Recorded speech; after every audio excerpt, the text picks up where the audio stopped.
हरे कृष्णा हरे कृष्णा हरे कृष्ण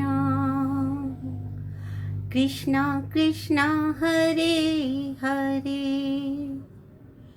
हरे राम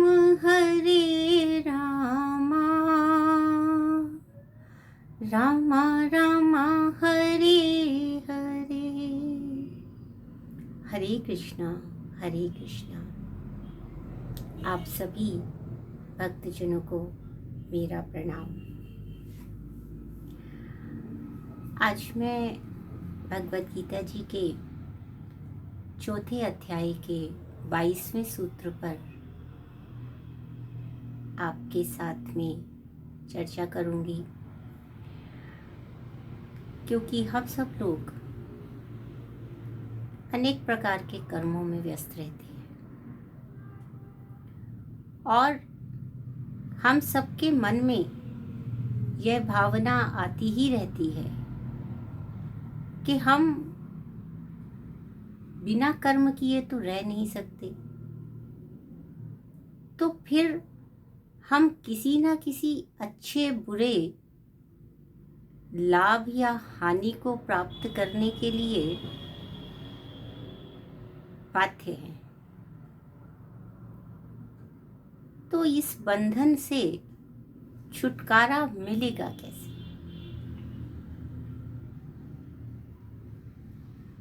तो भगवान ने इस चतुर्थ अध्याय में, इस सूत्र में कुछ गुण बताए, कुछ ऐसे विषय रखे कि जिनका अभ्यास करके हम अपने कर्म करते हुए भी उससे आसक्ति को प्राप्त नहीं होंगे। तो इस श्लोक में उन्होंने कहा, पहला, यदृच्छा लाभ संतुष्टो, और फिर द्वंद्वातीतो विमत्सरः समः सिद्धावसिद्धौ च कृत्वा अपि न निबध्यते। हरे कृष्णा। तो क्या कहते हैं? पहली चीज क्या है? यदृच्छा लाभ संतुष्टो। अब यहाँ यदृच्छा क्या है? यदृच्छा होती है अकस्मात, ऐसे ही,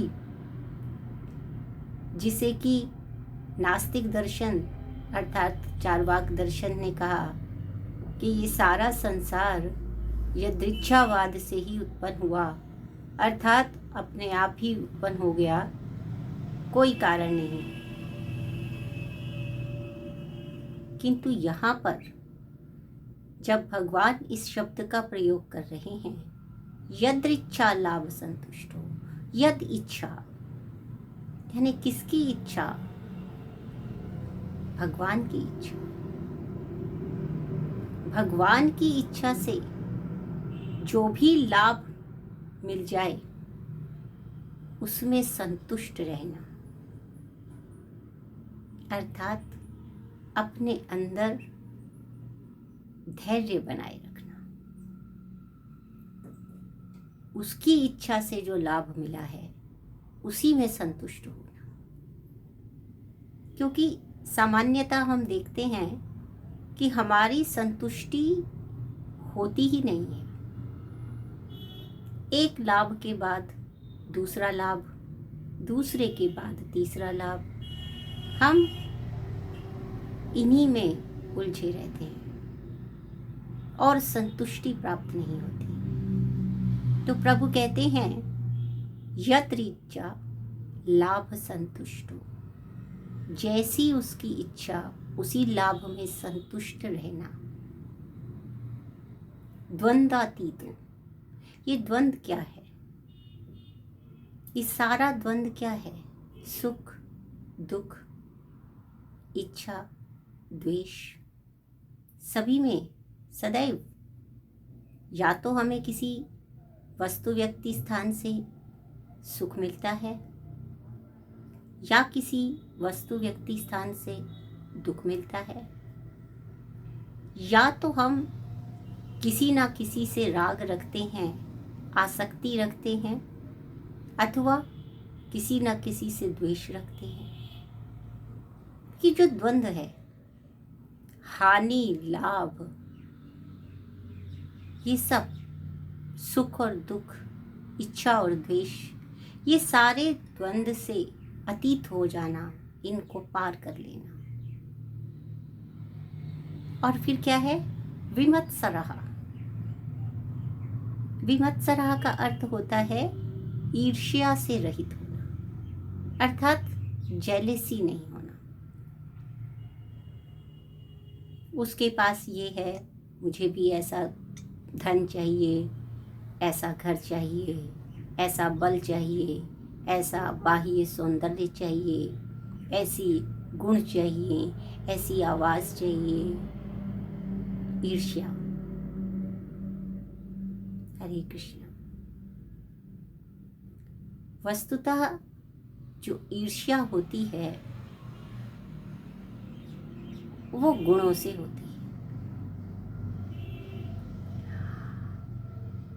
और इसी ईर्ष्या से द्वेष उत्पन्न होता है। ये द्वेष कैसे उत्पन्न होता है? दूसरों को जो लाभ मिल रहा है उसको देखकर उससे द्वेष होता है, वो अच्छा नहीं लगता है। तभी प्रभु ने पहले ही कह दिया कि पहला गुण जो विकसित करना है वो है यथा लाभ हो। यथा लाभ, जैसा भी, यदृच्छा लाभ, जैसी भी प्रभु की इच्छा, जैसा लाभ मिल जाए उसमें संतुष्ट हो, उसमें संतुष्ट रहना। हरे कृष्णा। तभी तो द्वेष नहीं होगा, तभी तो ईर्ष्या नहीं होगी।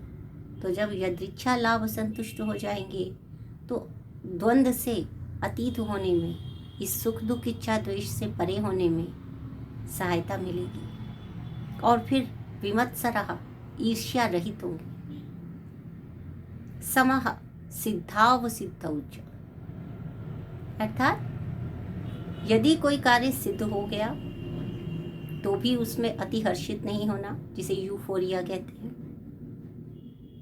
अति प्रसन्न।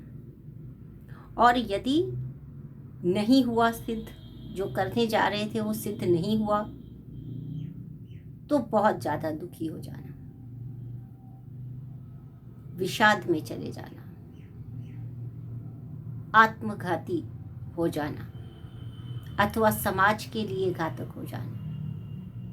ऐसा नहीं होना है। समः सिद्धावसिद्धौ च, सिद्धि मिली तो भी और नहीं मिली तो भी समभाव से रहना है, द्वंद्वातीत। ये द्वंद्व से परे रहते हैं तभी तो समभाव से रहते हैं। समः सिद्धावसिद्धौ च, यदि ये हो जाता है तो फिर क्या होता है? कृत्वापि न निबध्यते, अर्थात तब हम कोई काम भी करते हैं तो भी हम उसके बंधन में नहीं बंधते हैं, अर्थात हम अपनी मुक्ति का द्वार खोल लेते हैं। हरे कृष्णा, हरे कृष्णा। तो इस छोटे से श्लोक में हमें जिन 4 वस्तुओं पर बल देना है, जिनका अभ्यास करना है, वो है यदृच्छा लाभ संतुष्टि, द्वंद्वातीत होना, विमत्सरः ईर्ष्या रहित होना, और क्या करना? सम रहना, सिद्धि हो अथवा न हो, समभाव से रहना। इनका अभ्यास करने से हम इस भौतिक जगत में जो भी कर्म करते रहेंगे, करने के पश्चात भी उसका लाभ हानि हमारा नहीं होगा, वो सब प्रभु को ही समर्पित होगा और हम बंधन से मुक्त हो जाएंगे। हरे कृष्णा, हरे कृष्णा।